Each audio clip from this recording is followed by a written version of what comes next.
Olá pessoal, aqui é o Carlos Martins para mais um vídeo de mercado em 5 minutos, dessa vez para o dia 1º de setembro de 2015, com os fechamentos do dia 31/8. O Ibovespa caindo de novo hoje, 1,1%, chegou a cair mais aí de manhã, né, e acabou voltando um pouquinho, bastantinho, né, no período da tarde, mas mesmo assim está deixando um topo para trás, né, então são duas máximas mais altas, seguido de duas máximas mais baixas, tem um topo técnico aqui. Vamos marcar aqui os topos e fundos, ó. Né, tá marcadinho aqui, tá vendo? Tem um fundo aqui marcado, um topo aqui, um fundo ali, né? Tá bem delimitado aí o movimento do Ibovespa. E esse movimento aqui pode preceder uma volta para baixo dos 45 mil pontos, né? É esse que é o que está aparecendo pela formação do Ibovespa. Se ele ficar abaixo dos 45 mil pontos de novo, não tem esperança que ele vá apenas tocar aqui nos 42 mil, né? Ele deve bater nessa projeção dos 42.500 pontos, que ficou em aberto, né, do último fundo que ele não tocou, chegou até o 42.749, tá vendo? Mas não chegou até a projeção final, então ele pode vir para bater aqui e se fechar abaixo, né? A gente está falando de uma queda de 10% já. Se fechar abaixo disso, aí tem os 39 mil pontos, 38.979 como projeção final por causa desse retângulo aqui de cima. Falando agora do Ibovespa Futuro Mini, que também caiu hoje, assim como à vista, né, 2%. Também deixou aqui marcado um topo técnico, né? Vamos marcar aqui também. Aí, ó, marcadinho um topo técnico aqui também. E voltou a fechar abaixo dos 46.950. Né? O Ibovespa Futuro, ele tem um movimento um pouco diferente do à vista, porque ele já bateu nos 44 mil, que era a projeção do retângulo dele.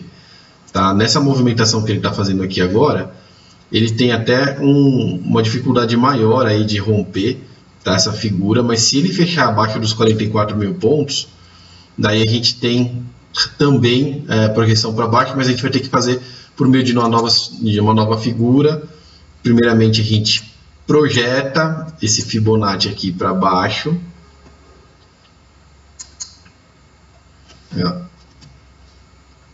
Olha ele aqui, está aqui embaixo.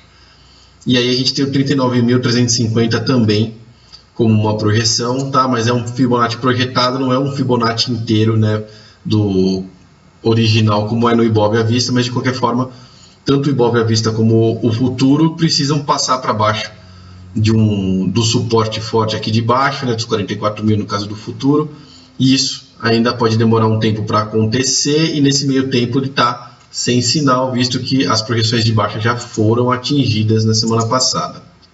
Falando agora do dólar que ganhou um incremento aí da taxa de juros de novo, mudando de contrato, né, agora saiu da série U e entrou na série V15, por isso aí desse gap, desse pulo aqui para cima.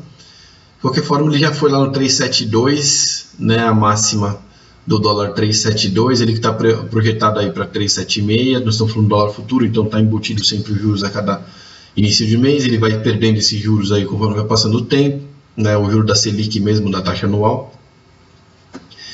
Então o Ibovespa, o dólar agora, nesse patamar, fechou de novo abaixo do 366, tá? Mas como o fechamento está muito próximo e ele não tem leilão de fechamento, tecnicamente ele segue apontado por 3,76, né? No gráfico semanal ele está comprado por 3,76 sem nunca ter sido ameaçado, né? Tá semana a semana agregando um pouquinho no valor no preço dele, então o dólar está aí numa tendência forte rumo ao 3,76.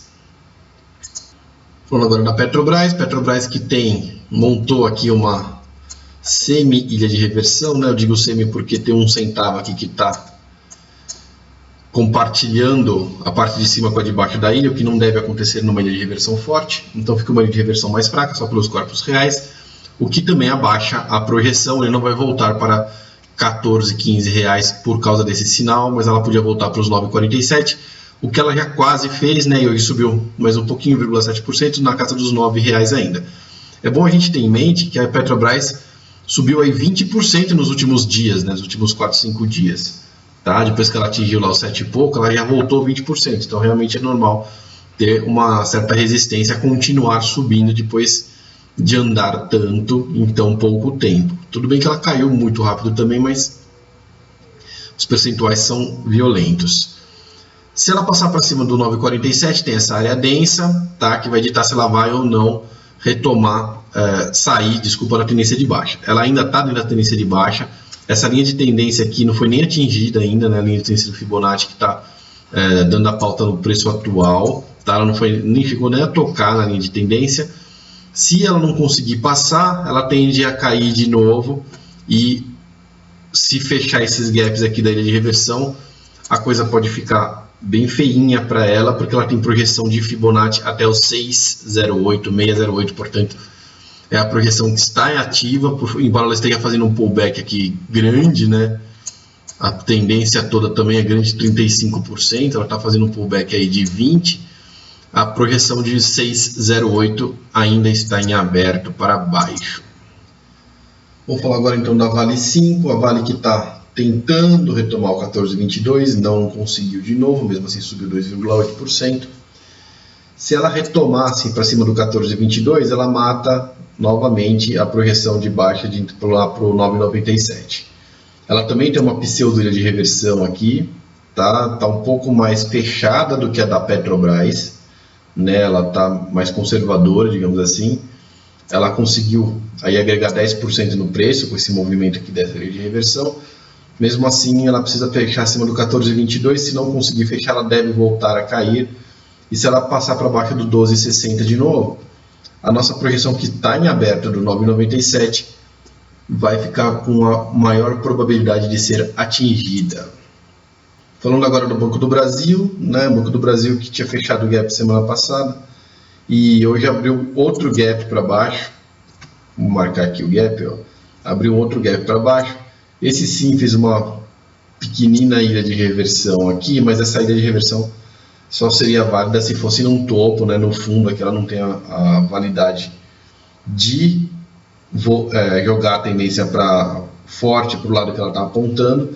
Mesmo assim, está bem mais pessimista do que podia imaginar.